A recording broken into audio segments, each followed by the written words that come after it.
Hi, everyone. Hi, Aija. Hi. So I'm so excited to have you here. Yesterday was pub day for you. Yes. So your book is now out in the real world. It is. Can you talk to us about what inspired this book? Of course. So I started getting bullied in 3rd grade, and at the time I had a little bit of a lisp. Nothing like too extreme, but I was bullied by the girls in my class for that. And then the boys joined in, and it turned into kind of mob mentality. And then they started bullying me for things that really had nothing to do with me. They would bully me for my weight or my appearance, tell me that I should die and my life wasn't worth anything. So it was getting really extreme. And obviously, being in 3rd grade and going on and through middle school and having to deal with this was really hard. So at the end of 8th grade, I got to move to California, and it was amazing because it was like this big Band-Aid over my life, and everything was great. I had one great year, I wasn't bullied, and then in my 9th grade year, I had a really bad cyberbullying attack. And at that moment, I was so lost, and I didn't know how to deal with it, and I was like, the bullying is never going to end. I was really lucky because a few weeks later, I won a film festival competition for a screenplay that I wrote about bullying. I had never written anything before, but I decided that I had to do something about bullying to help these kids around the world that were being bullied.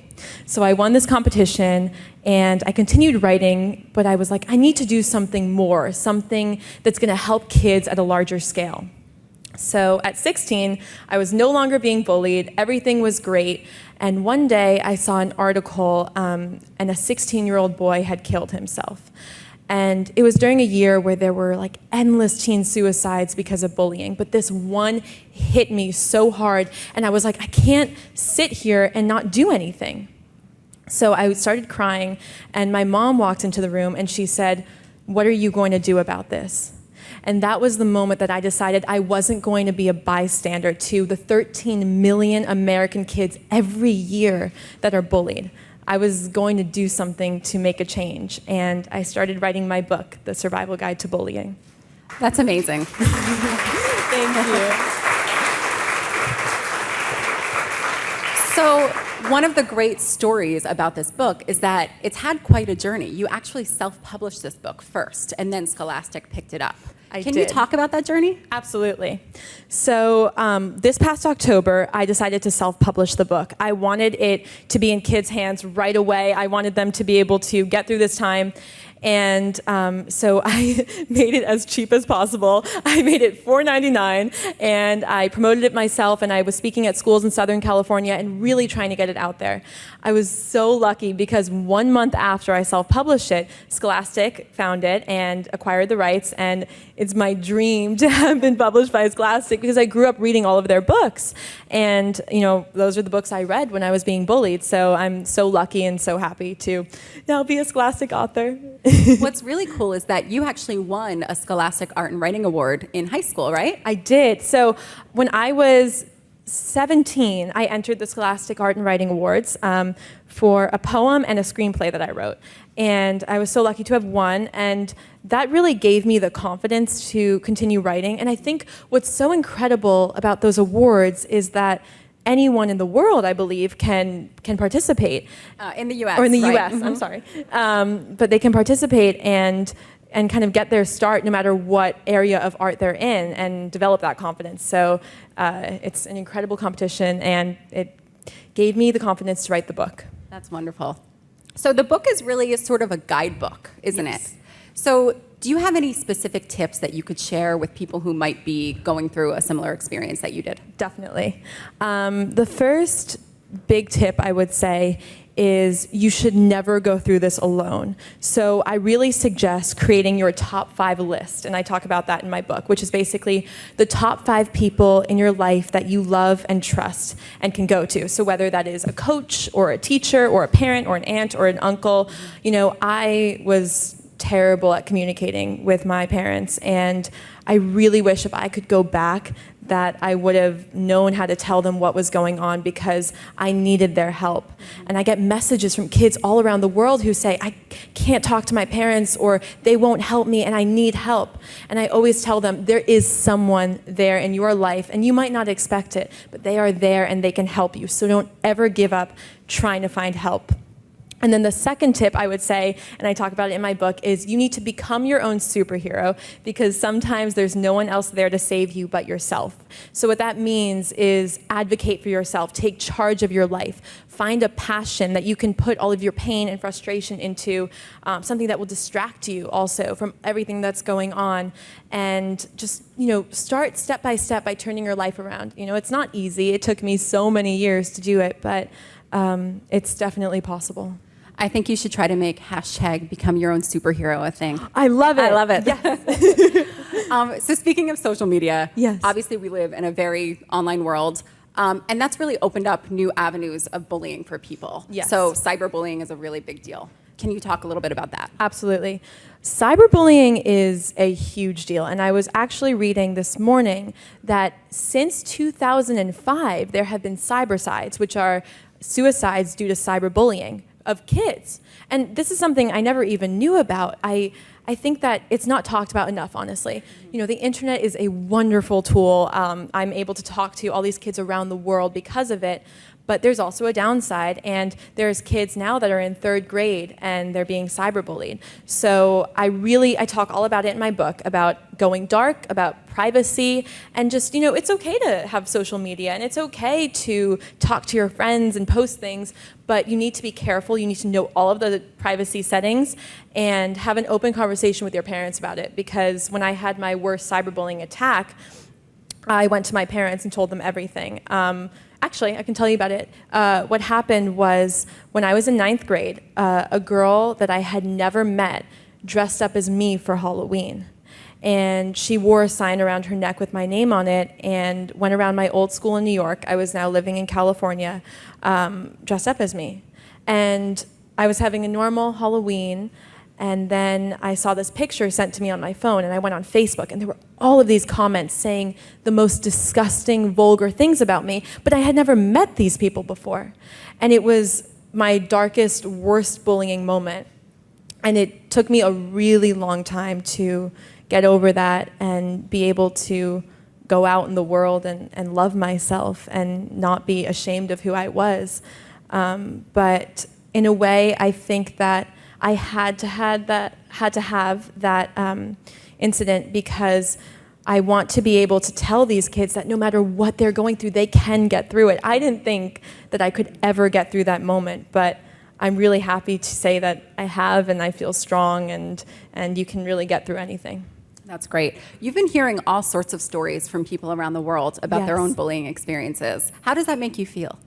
Oh my goodness, it's incredible. I have been hearing just this morning from kids in India, in Indonesia, in South America, all over the world. And it's crazy, because I really realized that bullying is an international issue. It's an epidemic. In fact, when I self-published my book, before I signed with Scholastic, I was getting approached by publishers all over the world. And one of the first publishers to reach out to me was in Japan, and then Belgium. And in that moment, I realized that this is an epidemic, and it's not just in the US, it's worldwide. And we can't just sit here and let the next generation of kids, get through this and have to deal with it. It's not right. And just in this country, 13 million kids a year.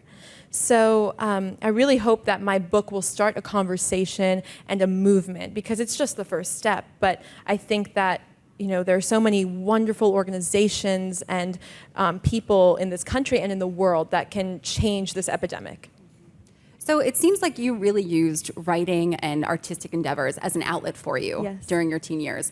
Do you have any tips or advice for other kids who are experiencing bullying and how they can find an outlet to help them? Definitely. So what I say in my book, I have a whole chapter about creativity, and I say that you really need to find your creativity. And it's okay if you don't know it. I didn't know my creativity. So just try a bunch of things that you like, and that will help you find something you really like or something you love. And creativity is found in everything. It's found in computer coding, engineering, academics, painting, drawing, whatever. So just do a bunch of things that you like.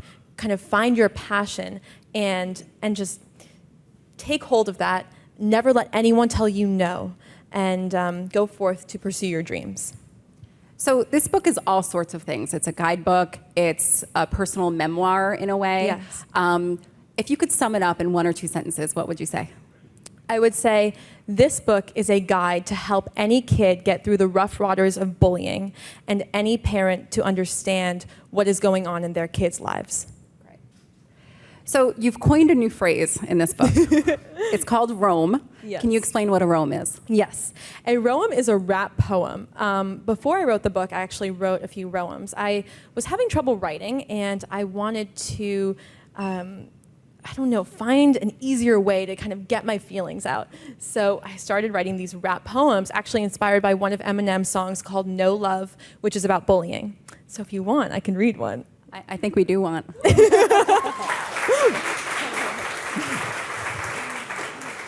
Okay, so this one is called I Knew Fear. I knew fear when I lost all hope in the world and in trying to cope with the brutality that became a normality, with the backstabbers and the games. I tried to figure out who to blame. Was it my fault? Was it fate or my weight? Or even the fact that I wanted to create a life for myself where I could be the person that I was too ashamed to be at school. So I feared the world, because who would I ever be if I wasn't cool? I knew fear when I believed what the kids were saying to me, when they told me I wouldn't achieve or succeed or be anything I wanted to be because I was a nothing and I was disgusting. So I feared myself, because maybe Beauty and the Beast wasn't just a book on a shelf. I knew fear when the kids that I thought were my friends betrayed me to such an extent that I questioned humanity, but mostly myself. Why was I the only one sitting at a table by herself? I spent so much time alone that I felt like I may be living in the Arctic zone, and anytime someone spoke to me, I jumped because I had been so used to being an absentee or guaranteed bullying. But suddenly I realized that it was my fate to be catapulted with words, tortured and harassed without being deferred to an easier life, even though it took many years to see the light at the end of the tunnel. I had to suffer to realize that I am tougher than who I thought I was. I am better than who they told me to be, and I am braver than I could ever see.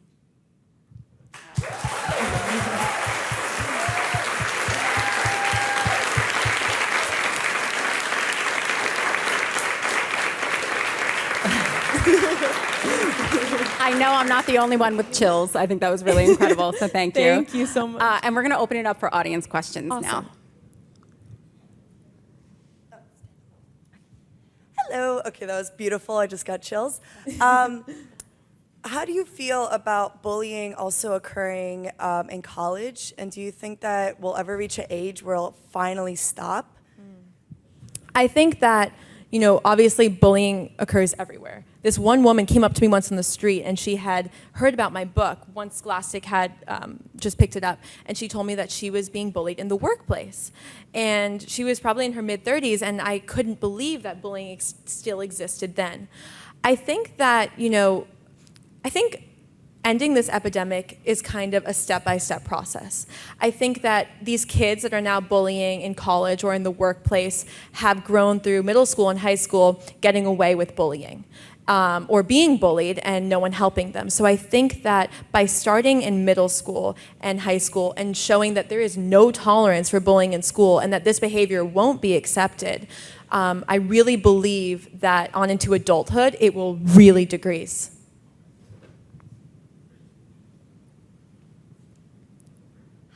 I have a question. Because I've talked about bullying amongst other people, what do you think when some people's response is that, oh, those are just kids being kids, or some people think it's normal behavior? It's a great question. So I've heard a lot of this, and what I have to say is that this is not kids being kids. 13 million American kids a year is not kids being kids. This is a real epidemic. There was a federal law that was passed in 2006 that stated that basically harassing people online was illegal and this was a crime. The problem with this law is that this only applied to 18-year-olds and older. So this doesn't occur to anyone below that, but below that is the real demographic for cyberbullying.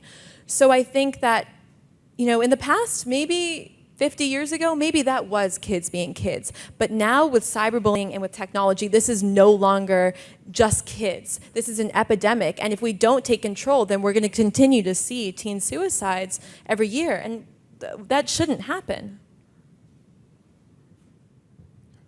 Hello. Hi. Do you have any multiple childhood bullies? And have you gone back and talked with any of them? Yes, I do have different people that bullied me. There was a big group of them. I haven't talked to them and I haven't heard from them, but I'd be very curious to hear what they have to say or what they think. Some people, I've learned, don't even know that they were a bully. So I think that would be interesting. Hi. Was there a defining moment when you just decided, like, I'm going to sit and I'm going to write this book? Or did it start to come by bits? How did you really just manage to just sit and focus on that? It was definitely that moment where I saw that 16-year-old boy. I was 16 at the time, and he looked like the popular kid who had so many friends and was an athlete, and yet he killed himself because he saw no hope. I can't tell you, I was so crushed because I understood how kids could get to that point. And a few days ago, I was writing an article and I was looking for his name because I wanted to find a way to honor his memory. And I couldn't find his name because there are too many teen suicides that fill every single page of Google. And that's why I feel so strongly about this, because this is not kids being kids. This is an epidemic. And there is a way to put an end to it. And so I hope that my book will be a start to this movement, because it's not okay. We have one more question. Hi, me again. Hi. I feel like a lot of the kids that actually get bullied, or the kids that actually do the bullying, maybe once were also bullied. Do you think there's any way that can kind of maybe do some type of reverse psychology or also save them in a way? Or like... Save the bully? Well, the one who does the bullying might also have been bullied in the past. Right. What do you have to say about that, maybe? Definitely. I completely agree. I think bullies have their own problems and insecurities, and I don't feel like I don't even feel angry towards the kids who bullied me, because I know that there was something in their life that made them feel that way and have to take it out on me. I think that that's a whole nother problem to look at. Why are these kids feeling so insecure that they have to brutally bully other people? And then the other question is, why is this being accepted in school? So I think that it's definitely not a simple issue, because there are two sides of people that need help, and it needs to be addressed. Well, Aija, it has been a pleasure. The book is out now. It's incredible. Thank you so much. You can find out more at aijamayrock.com. Thank you.